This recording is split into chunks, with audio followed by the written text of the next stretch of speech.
माध्यम में आएगा तब चाल अलग अलग होने के कारण कोई आगे कोई पीछे हो जाएगा। तो क्या ये अरेंजमेंट रहेगा?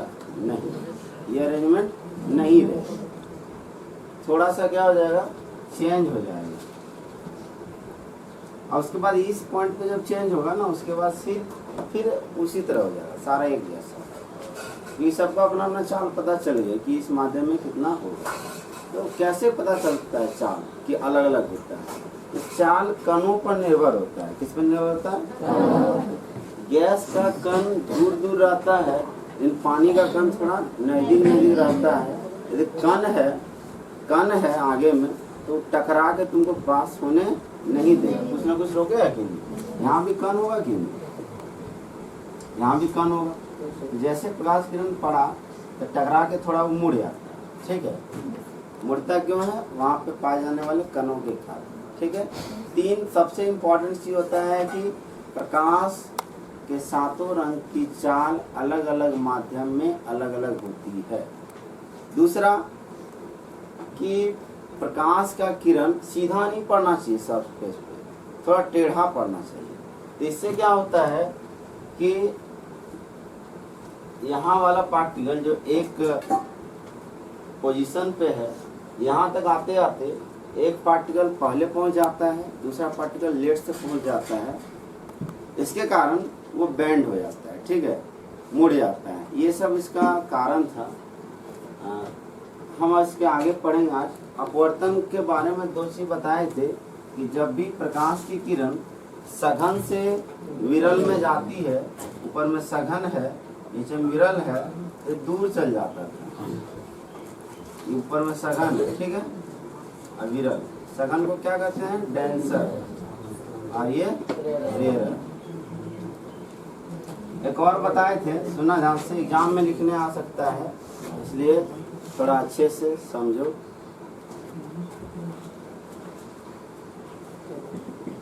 और ये अभिलंब था ना, अभिलंब मतलब नॉर्मल से दूर जाता था, और अभिलंब की और आता था, अभिलंब की और आता था। ये 2 था। ऊपर में कौन माध्यम? विरल। नीचे में ऐसा होता था, ठीक है। अब हम पहले प्रकाश का अपवर्तन पढ़ेंगे। सुना ध्यान से, प्रकाश का अपवर्तन पढ़ेंगे। इसका नियम, प्रकाश के अपवर्तन का नियम, प्रकाश के अपवर्तन का नियम सुनना आसान है। देखो, हम एक प्रोसेस बना रहे हैं, कोई माध्यम ले लिया, हमको पता नहीं, इसको माध्यम 1 मान लिया, इसको माध्यम। तो प्रकाश का किरण इस पे डालेंगे तो क्या हो, मुड़ेगा कि नहीं मुड़ेगा? होगा ना, दोनों में कोई एक तो होगा ही। तो जो किरण पड़ता है वो किरण आपतित किरण कहलाती है। क्या कहलाती है? इसको कहते हैं आपतित किरण, इंसिडेंट रे। इसको क्या कहते हैं? Incident ray. द लाइट रे विच फॉल, द लाइट रे विच पासेस, ये पॉइंट ले सकता है, इस पॉइंट, और ये पे एक एक हम लिखा देते हैं, फिर एक एक समझा देंगे। ये जो लाइन है ये सरफेस के परपेंडिकुलर है ना, ये सतह है, माध्यम का सतह है, और ये 90 डिग्री बना रहा है, 90 डिग्री बना रहा है ना, इसलिए इसको कहते हैं अभिलंब। क्या कहते हैं? अभिलंब। ये अभिलंब है, तो ये भी क्या हो, ये लाइन अभिलंब, पूरे लाइन अभिलंब है। सुना ध्यान से, इसको इंग्लिश में कहते हैं नॉर्मल। इंग्लिश में लिखने की जरूरत नहीं है, झारखंड वाला जो भी जैक बोर्ड है उसको हिंदी में ही लिखना है, इंग्लिश में नहीं लिखना। तो क्या होगा, थोड़ा मुड़ जाएगा, मुड़ेगा कि नहीं? तो ये जो किरण निकलेगा अपवर्तन के बाद, उस किरण को कहते हैं अपवर्तित किरण। क्या कहते हैं? अपवर्तित किरण। इंग्लिश में कहते हैं रिफ्रैक्टेड रे। एकदम आसान है। देखो, उसमें भी बताए थे, उसमें था एक आपतित किरण और एक परावर्तित किरण, था ना? एक था आपतित किरण और एक परावर्तित किरण। यहाँ पे है एक आपतित किरण और एक अपवर्तित किरण, ठीक है। ये दोनों के बीच जो एंगल बनता है आपतित किरण और अभिलंब के बीच को कहते हैं आई। क्या कहते हैं? आई। और इसका नाम है आपतन कोण। क्या नाम है? आपतन कोण। एंगल ऑफ इंसिडेंस कहते हैं इसको, एंगल ऑफ इंसिडेंस। हल्ला नहीं करेगा, देखो ध्यान से। दूसरा है अभिलंब और अपवर्तित किरण के बीच एंगल बन रहा है ना, इसका आर, इसका आर।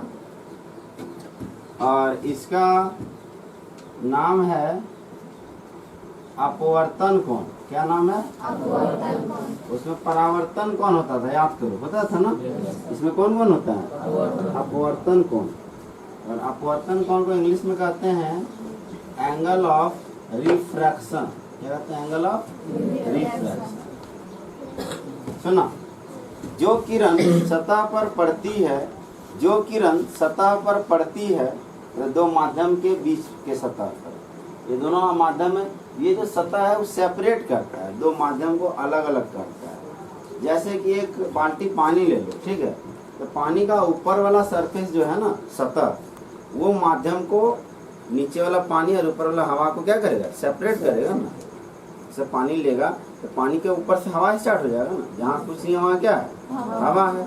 तो पानी और जस्ट हवा, मतलब वो जो सरफेस है उसको कहते हैं सतह, या फिर प्लेन कह सकते हैं, तल, इसको तल भी कह सकते हैं। ठीक है, सुना ध्यान से, प्लेन। जो किरण इस सतह पर पड़ती है उसको कहते हैं आपतित किरण। क्या कहते हैं? अपवर्तन के बाद, अपवर्तन के बाद जो किरण निकलती है उसको कहते हैं अपवर्तित किरण। क्या कहते हैं? और सतह के लंबवत जो रेखा खींचते हैं उसको कहते हैं अभिलंब। क्या कहते हैं? आपतन कोण और अभिलंब के बीच के कोण को, सॉरी, आपतित किरण और अभिलंब के बीच के कोण को आपतन कोण कहते हैं। अभिलंब और अपवर्तित किरण के बीच के कोण को अपवर्तन कोण। कोई दिक्कत नहीं ना? जैसे पहला परिभाषा, मान लो बोल देगा कि बताओ पहला क्या? आपतित किरण का परिभाषा। आपतित, तो वह किरण जो दो माध्यम को अलग करने वाली सतह पर पड़ती है, क्या कहते हैं उसको? आपतित किरण। क्या कहते हैं उसको? है ना? ये सतह क्या कर रहा है? दो माध्यम को अलग कर रहा है। दूसरा बोलो क्या? अपवर्तित किरण। अपवर्तित किरण।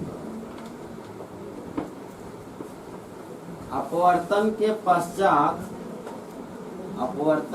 पश्चात निकलने वाली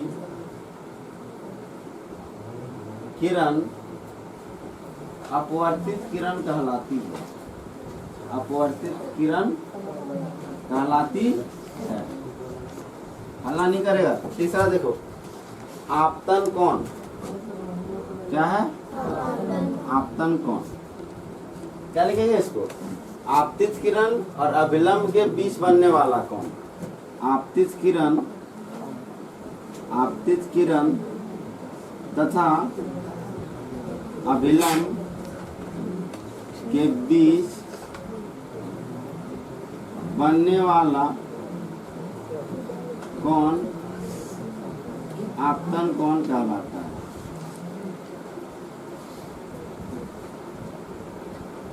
और चौथा अपवर्तन कोण। क्या है चौथा? अपवर्तन। किसके इसके बीच बोलो? अपवर्तित किरण हल्ला नहीं करेगा, जो करेगा बाहर निकाल देना उसको।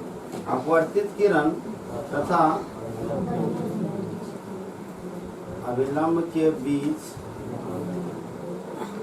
बनने वाला कोण अपवर्तन कोण कहलाता है। इसे आर द्वारा लिखते हैं। किसे? इसे आर द्वारा सूचित किया जाता है, इसलिए इसे आई द्वारा सूचित किया जाता। अब इसका नियम अभी नहीं लिखा है, ये लिखा है, इसको उतारो जल्दी।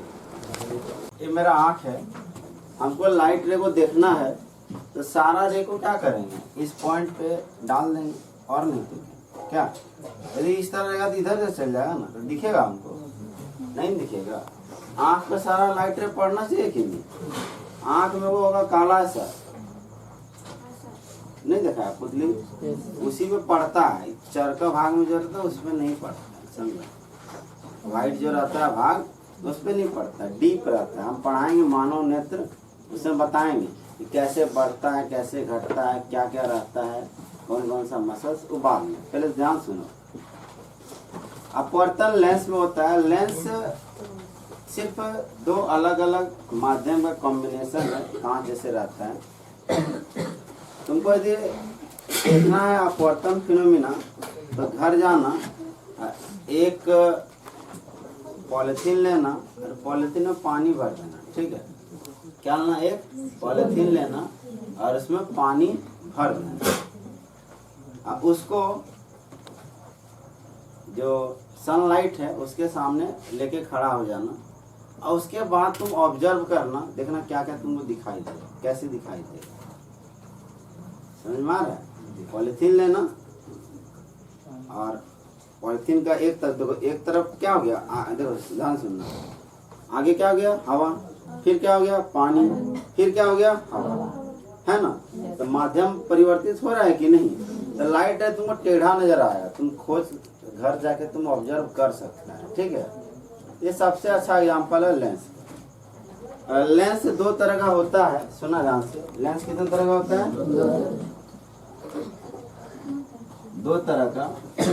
एक होता है उत्तल लेंस। क्या होता है? उत्तल लेंस। और एक होता है अवतल लेंस, ठीक। इसको इंग्लिश में कहते हैं कॉन्वेक्स लेंस और कॉनकेव लेंस, ठीक है। क्या होता है इसके बारे में अच्छे से पढ़ेंगे कि कौन आदमी को कौन तरह का चश्मा लगता है। किसी आदमी को दोनों चश्मा लग जाता है, उत्तल लेंस भी रहता है, अवतल लेंस भी रहता है, लगा रहता है। और जब चश्मा नहीं हो तो मोतियाबिंद ऑपरेशन कराना पड़ता है। यदि डॉक्टर बोले कि हम तुमको चश्मा देंगे ठीक नहीं होगा, तो मोतियाबिंद वो बताएंगे, मायोपिया जो और हाइपरमेट्रोपिया, कैटरैक्ट, ये सब चीज़ है, वो धीरे धीरे सीखेंगे। तो यहाँ पे लेंस हम सीखे दो तरह का होता है। क्या क्या? उत्तल लेंस और आप सीखेंगे कि दिखता कैसे होगा। उत्तल लेंस दिखता कैसे होगा और अवतल लेंस दिखता कैसे होगा। उत्तल लेंस का हम फिगर बना रहे हैं। उत्तल लेंस में समझना, उत्तल लेंस जो होता है किनारे में पतला होता है ना? नहीं है? देखो तो यहाँ है, तथा बीच में पहचान लेना, तब बोलना कि ये क्या है? उत्तल लेंस। जैसे उत्तल लेंस को देखेगा, यदि किनारा में पतला और बीच में मोटा हो तो बोलना उत्तल लेंस है। कौन सा लेंस है? दिखेगा कैसे? कोई दिक्कत? भूलना नहीं है, ये इस तरह यदि लिखा रहे उत्तल लेंस। जैसे हम तुम लोगों को बताए थे, ये होता है अवतल दर्पण, होता है ना, और ये होता है उत्तल दर्पण। उसी तरह लेंस भी दो तरह का होता है, एक उत्तल लेंस और एक अवतल लेंस। उत्तल लेंस किनारे में पतला और बीच में मोटा, ये जस्ट इसका उल्टा। अवतल लेंस में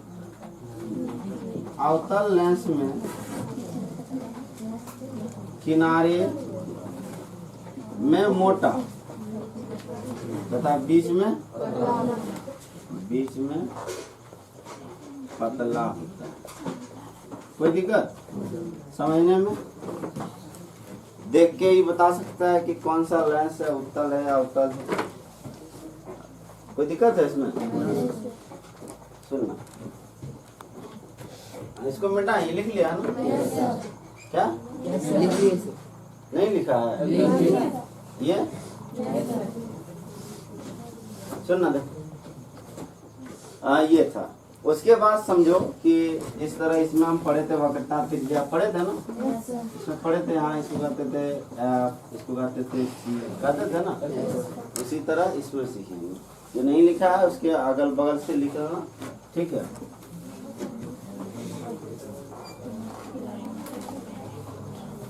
यहाँ कॉन्सेंट्रेट हो, ठीक है? तुम लोग बहुत हल्ला करता है, कल से हम नहीं आएंगे पढ़ाने या बाहर कर देंगे तुम लोग। देखो हम एक बना रहे पहले, कौन सा लेंस है? उत्तल लेंस है ना? उत्तल लेंस बीच में देखो मोटा है, किनारा में, ठीक है? ध्यान समझना, उत्तल लेंस क्या होता है? ये भी गोलीय लेंस से बना है। किससे बना है? गोलीय लेंस। इसको तुम थोड़ा बढ़ाओ, देखो बन रहा है गोल, नहीं बन रहा है? इसको थोड़ा बढ़ाओ।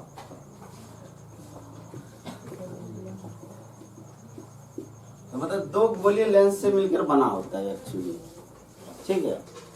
तो दो गोलीय लेंस से मिलकर बना होता है। इसका सेंटर यहाँ होगा, ये पूरा जो गोल है, गोला का सेंटर यहाँ होगा ना, बीच में केंद्र होगा कि नहीं? ये पूरा गोला है तो यहाँ होगा इसका सेंटर। तो इसका केंद्र कितना हो गया? 2। केंद्र कितना हो गया? 2। इसको मान लिया C1, इसको मान लिए कोई दिक्कत? ये दोनों को मिला दो, ठीक है? आगे भी बढ़ा सकता है इसको। अब इसका बोले कोई काम नहीं, हमको सेंटर पता चाहिए, हटा दो। जितना का जरूरत है उतना कर लिए, हमको पता चल गया अब कितना केंद्र होता है? 2। एक C1 और एक C1 और एक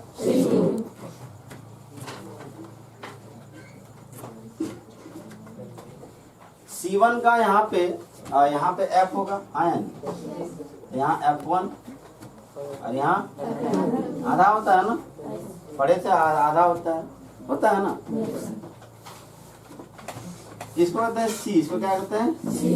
वहाँ पोल होता था ना? पोल ध्रुव होता था, इसको P से कहते थे। यहाँ पोल नहीं होता है। ये C1 नहीं लिखते हैं, यहाँ पे C1 नहीं लिखते हैं। C1 के बदले 2F1 लिख देते हैं। क्या लिख देते हैं? क्या लिखते हैं? क्यों? देखो ये यहाँ से यहाँ का दूरी हुआ ना, ये यहाँ से दूरी कितना होता था?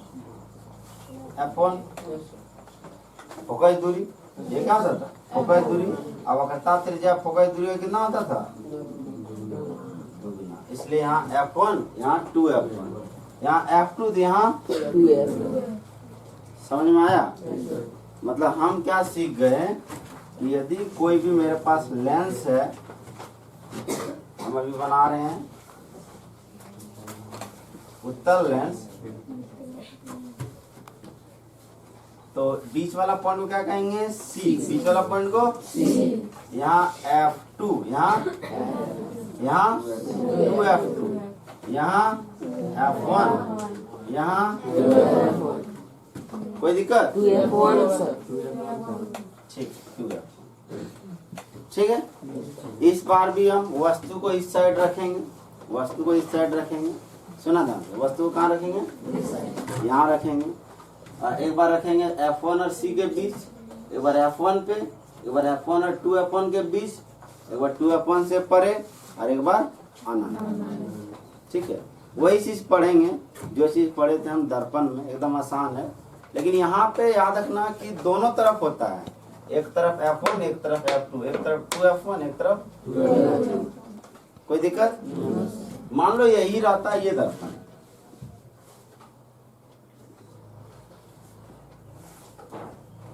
यहाँ C, यहाँ पे F2,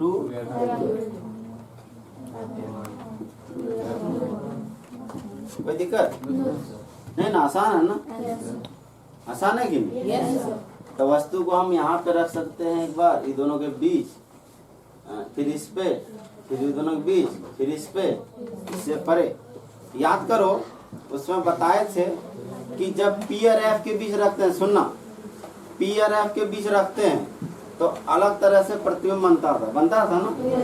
उसी तरह जब सी और F1 के बीच रखेंगे तो इसमें भी अलग तरह से बनेगा। ठीक है, ये एक्सेप्शन है, वो हम बताएंगे। ठीक है, और उसमें नियम बताए थे, हाँ या नहीं?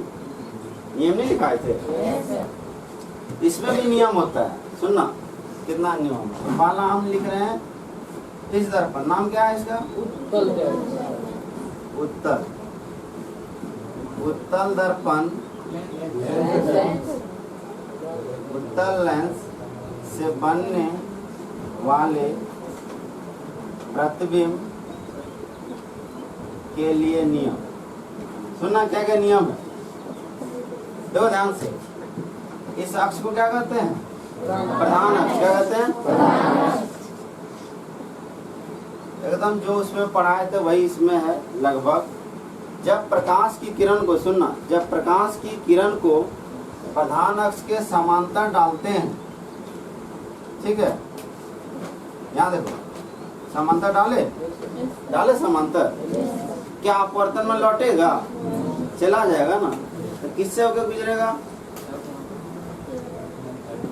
समांतर डाले, किससे होकर लौटेगा? फोकस से। किससे लौटेगा? तो फोकस इधर है, किधर जाएगा? ठीक है, क्योंकि इसमें लौटता नहीं है ना। अपवर्तन में क्या होता है? पास हो जाता है, लेकिन मुड़ के टेढ़ा होके। तो टेढ़ा हो रहा है कि नहीं अपने रास्ते से? तो गया समांतर, लौट गया फोकस। कोई दिक्कत? एकदम आसान है। दूसरा देखो, फोकस से जाता था, कहाँ पे होता था? समांतर ना, पढ़ा था ना दर्पण में। फोकस से गुजारे है ना, यहाँ क्या जाएगी? दो नियम हो गया। एक छोटा सा नियम है, 3 ही नियम है, उसके बाद खत्म है। ये सी, ये F1। याद करो, सी से गुजारते थे तो लौट जाता था ना, लेकिन यहाँ लौटेगा, यहाँ तो पास हो जाएगा। ये 3 नियम है। सुना फिर ध्यान से। जब प्रकाश की किरण को प्रधान अक्ष के समांतर गुजारते हैं तो फोकस से लौटता है। ठीक है, मतलब फोकस से पास हो जाता है, गुजर जाता है। और जब फोकस से गुजारते हैं तो समांतर पास हो जाता है, और सी से गुजारे तो सीधे पास हो जाता है। कोई दिक्कत? यही नियम है। ठीक है, इतना नियम है। इसमें किसी को कोई प्रॉब्लम है तो बोलो। इस नियम में नहीं प्रॉब्लम है, क्योंकि इसमें लौटेगा नहीं, याद रखना, इसमें लौटेगा नहीं। ये नहीं कि हम पीछे कर देंगे, हमको आगे ही करना है। आगे ही करेंगे तो उसी तरह करेंगे जिस तरह दर्पण में करते थे। फोकस से लौटाते थे तो इधर चलो फोकस से लौटा दिए। फिर फोकस मेरा इधर है, किधर लौटाएंगे? क्योंकि इधर तो जाएगा नहीं ना।